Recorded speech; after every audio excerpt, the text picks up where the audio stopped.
This video is going to demonstrate how we add document collaborators to either view and or edit a particular document. And please note this is only available to subscribers where they will have the access to decide on who they wish to invite to a particular document. Collaborators can be added either at the time of creation of a document or at a later point in time. By way of example, we're going to use a proxy agreement and demonstrate how we would add a collaborator. So you would need to be in the proprietary document index, select the document that you wish to add. So we'll use proxy as an example. Proceed. Select the project that you wish to now add a document to. So we can sort by date. Let's assume COD test project. Create new document. Select the document that you wish to create. I'm just going to use a test document in this example. Create new document. Populate the fields, the mandatory fields on the front page. Mr. Client, let's just say Mr. Consultant.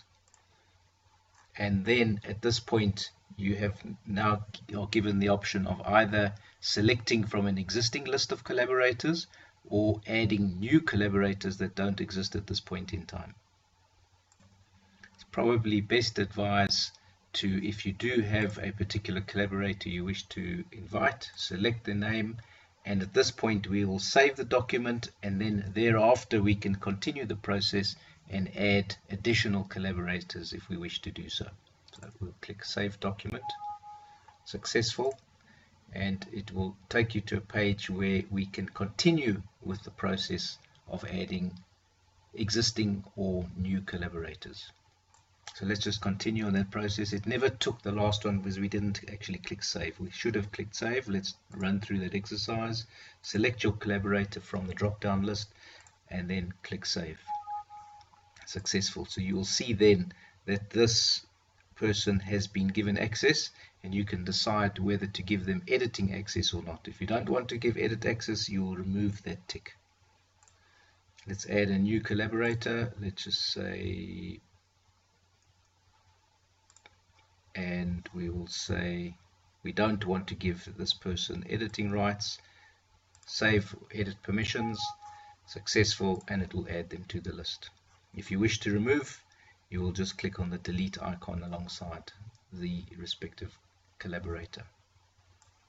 To add a new collaborator, this is somebody that doesn't exist in the list from previous projects. Click the Add New Document Collaborator button. Add in their details, first name, surname, a username and password, an email address, give them login permissions, and then click Add. Once you complete it, click the Close button, and there's nothing further to do on the screen. You will then say Done. Click on the Done button, and it will take you to that particular document that has been created within that project. At any point thereafter, there is an icon where we can check the permissions associated to the collaborators for that particular document by clicking on that icon, and you'll see the same principle where we can add existing or new collaborators to this particular document. Once you're complete, click Done.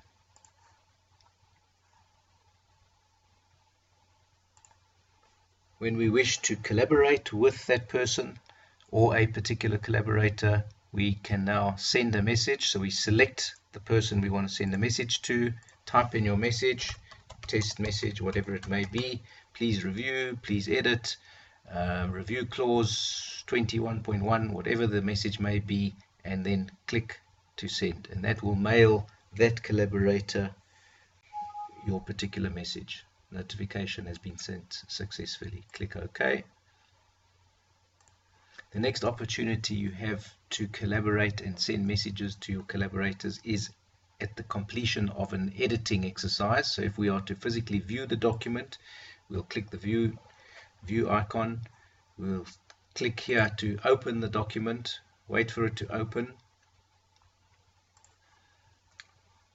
wait for the document to open. Once it does open, you can complete the fields, whatever fields you wish to enter, PO box, whatever it may be, telephone number, whatever fields you wish to add, and then once you complete, you will save the document. At this point in time, it's going to ask you, do you wish to send a message to a collaborator? You would then pick the person, type in your message, please review clause 2.1 for your comments. Click to send that message. Successful. Click OK. Close this window, and takes you back to that document, to your original document. A further alternative would be to use the Setup Document Collaborators menu item, which will give us the same options as far as setting up new collaborators.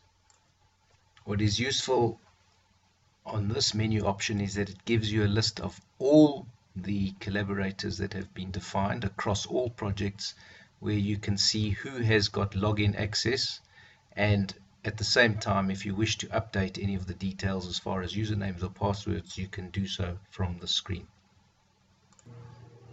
When a collaborator does receive an email, we've given you an example at the top of this page as to what the content of that email will look like, inviting that person to this document.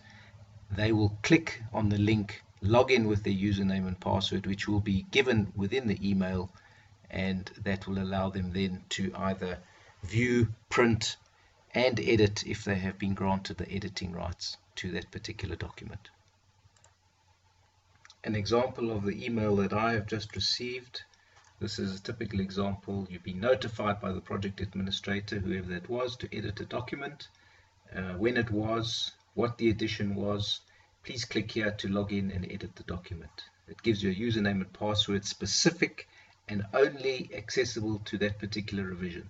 Once that revision changes, you no longer have access to this document. To fill in the document, complete the fields, and it's signed off by the person who has sent that request. We do recommend you use the collaboration route rather than attaching a document within an email and sending it directly to people to edit, because once that occurs, you lose the control as to what the latest revision is. So this keeps complete control. Each time there is a change, it will keep track of each revision, and at a later point we can come back and compare the changes that were made from one revision to the next. As far as the collaborator is concerned, once he clicks on that link in the email, he will then be asked to feed in his password. He will click in login, and he will then be displayed that document that he's been invited to. He can open the document. If he has the rights to edit, it will allow him to edit. He can, once he's completed at this point, return a message that will go back to the administrator, and that will come back in the form of an email. To view or edit the document, he'll click on the icon. It will ask him to click the link.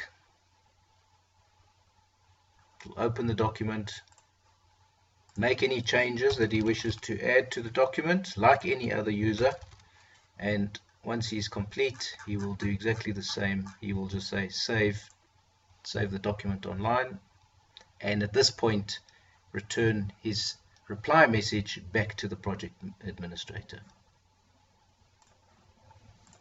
So you'll say, thank you, I have added my details as per your request, and he will click on send. It will send through back to the project administrator. Sent successfully. Click OK, and then close this window.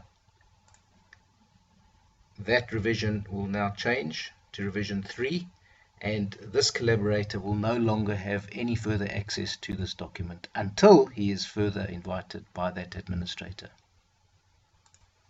The administrator at this point in time will be notified of the changes, and the process then just continues.